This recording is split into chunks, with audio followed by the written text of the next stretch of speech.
Hi friends, stock മാർക്കറ്റുമായി ബന്ധപ്പെട്ട പ്രധാനപ്പെട്ട അപ്ഡേറ്റുകൾ ഡിസ്കസ് ചെയ്യുന്ന വീഡിയോയിലേക്ക് എല്ലാവർക്കും സ്വാഗതം. നിഫ്റ്റി തുടർച്ചയായ ആറാമത്തെ ദിവസം ഇന്നും പോസിറ്റീവിൽ ക്ലോസ് ചെയ്യുന്നത് നമുക്ക് കാണാൻ പറ്റി. സെൻസെക്സ് 157 പോയിന്റ് ഉയർന്ന് 79,595 പോയിന്റിലും നിഫ്റ്റി 42 പോയിന്റ് ഉയർന്ന് 24,167 ക്ലോസ് ചെയ്തത്. ഇന്ത്യൻ മാർക്കറ്റ് തുടർച്ചയായ ആറാമത്തെ ദിവസമാണ് പോസിറ്റീവിൽ ക്ലോസ് ചെയ്യുന്നത്. ഇന്നത്തെ റാലിയിൽ പ്രധാനമായിട്ട് പാർട്ടിസിപ്പേറ്റ് ചെയ്ത സെക്ടറുകൾ FMCG, ബാങ്കിങ് സെക്ടറുമാണ്. കഴിഞ്ഞ കുറച്ച് ദിവസങ്ങളായിട്ട് ബാങ്കിങ് സെക്ടർ നല്ല രീതിയിൽ പോസിറ്റീവ് തന്നെയായിരുന്നു. നിഫ്റ്റിയേക്കാൾ കൂടുതൽ മിഡ് ക്യാപ്പും സ്മോൾ ക്യാപ്പും ഗെയിൻ ചെയ്തിട്ടുണ്ടായിരുന്നു.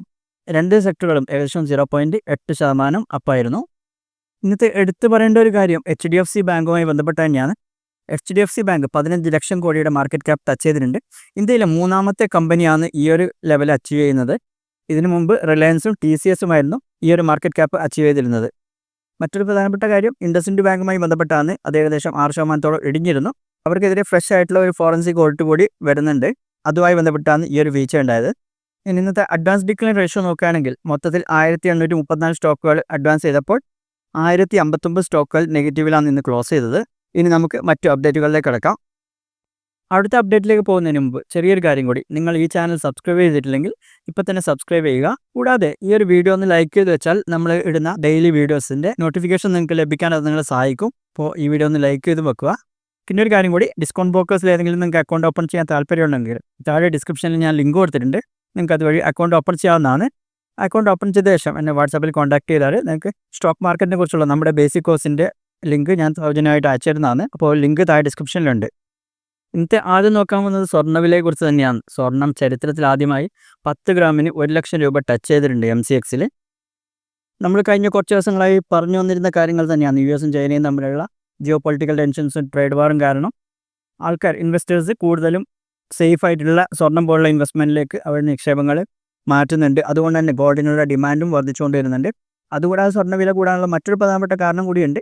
US ഡോളർ വീക്കാവുന്നുണ്ട് കഴിഞ്ഞ കുറച്ച് ദിവസങ്ങളായിട്ട്. ആ ട്രേഡ് വാർ തുടങ്ങിയത് മുതൽ അതും സ്വർണ്ണവില വർദ്ധിക്കാനുള്ള ഒരു പ്രധാനപ്പെട്ട കാരണമാണ്. US-ൽ റിസഷൻ വരുന്നുള്ള ഒരു ഫിയർ ഇപ്പോഴും നിലനിൽക്കുന്നുണ്ട്. ഇതൊക്കെ ഇൻവെസ്റ്റേഴ്സിനെ മറ്റ് ഇൻവെസ്റ്ററുകളിൽ നിന്ന് പിൻവലിച്ച് സ്വർണ്ണത്തിലേക്ക് നിക്ഷേപിക്കാനുള്ള കാരണമാകുന്നുണ്ട്. ഏഷ്യൻ രാജ്യങ്ങളടക്കമുള്ള സെൻട്രൽ ബാങ്കുകളെല്ലാം സ്വർണം വലിയ തോതിൽ വാങ്ങിക്കൂട്ടുന്നുണ്ട്.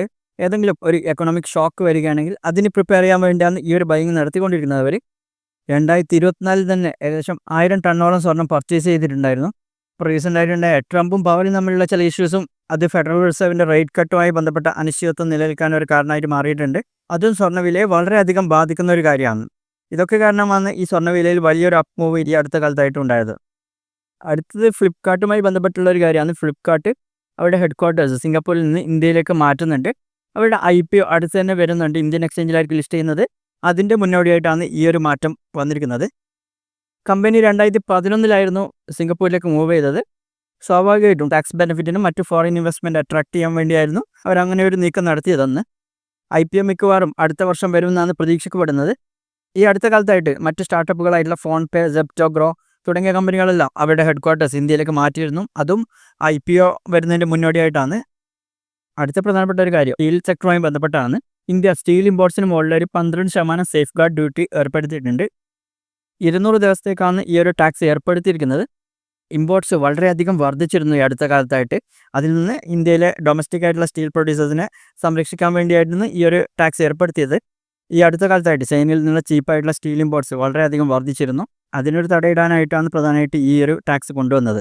2021-22 2.21 മില്യൺ ടൺസ് ആയിരുന്ന സ്റ്റീൽ ഇമ്പോർട്ട്സ് ഇപ്പോൾ 2024 6.61 മില്യൺ ടൺസ് ആയിട്ട് വർദ്ധിച്ചിട്ടുണ്ടായിരുന്നു. പ്രധാനമായിട്ട് ചൈന, ജപ്പാൻ, കൊറിയ, വിയറ്റ്നാം തുടങ്ങിയ രാജ്യങ്ങളിൽ നിന്നായിരുന്നു. അതിൽ തന്നെ പ്രധാനമായിട്ട് ചൈനയിൽ നിന്നായിരുന്നു. എന്തായാലും ഈ ഒരു ഡ്യൂട്ടി ഇന്ത്യൻ സ്റ്റീൽ പ്രൊഡ്യൂസേഴ്സ് ആയിട്ടുള്ള JSW സ്റ്റീൽ, സെയിൽ തുടങ്ങിയ കമ്പനികൾക്ക് വലിയൊരു ആശ്വാസം തന്നെയാണ്. അടുത്തത് നമ്മൾ കഴിഞ്ഞ ആഴ്ച ഒരു ബ്ലൂ സ്മാർട്ട് എന്നുള്ള കമ്പനിൻ്റെ പ്രശ്നങ്ങൾ നമ്മൾ സംസാരിച്ചിരുന്നു. അതുമായി ബന്ധപ്പെട്ടുള്ള ഒരു കാര്യമാണ്. അതുമായി ബന്ധപ്പെട്ട് ഏകദേശം 15,000-ഓളം ഡ്രൈവേഴ്സിൻ്റെ ജോബ് നഷ്ടപ്പെട്ടിട്ടുണ്ട്. ആ ഒരു കമ്പനി അടച്ചുപൂട്ടലിൻ്റെ വക്കിലാണ്. ബ്ലൂ സ്മാർട്ടിൻ്റെ പാരൻറ്റ് കമ്പനിയായിരുന്ന ജെൻസോൾ എഞ്ചിനീയറിംഗുമായി ബന്ധപ്പെട്ട ഒരു സെബി ഇൻവെസ്റ്റിഗേഷനെ കുറിച്ച് നമ്മൾ കഴിഞ്ഞ ആഴ്ചത്തെ വീഡിയോയിൽ പറഞ്ഞിരുന്നു. അതിനെക്കുറിച്ചുള്ള ഡീറ്റെയിൽസൊക്കെ ആ ഒരു വീഡിയോയിൽ പറഞ്ഞതായിരുന്നു. ഫണ്ട് ഡൈവേർഷൻ, ഫേക്ക് ഡോക്യുമെൻറ്റ്സ്, അങ്ങനെ പല പ്രശ്നങ്ങളും ആ കമ്പനിയുമായി ബന്ധപ്പെട്ട് വന്നിരുന്നു.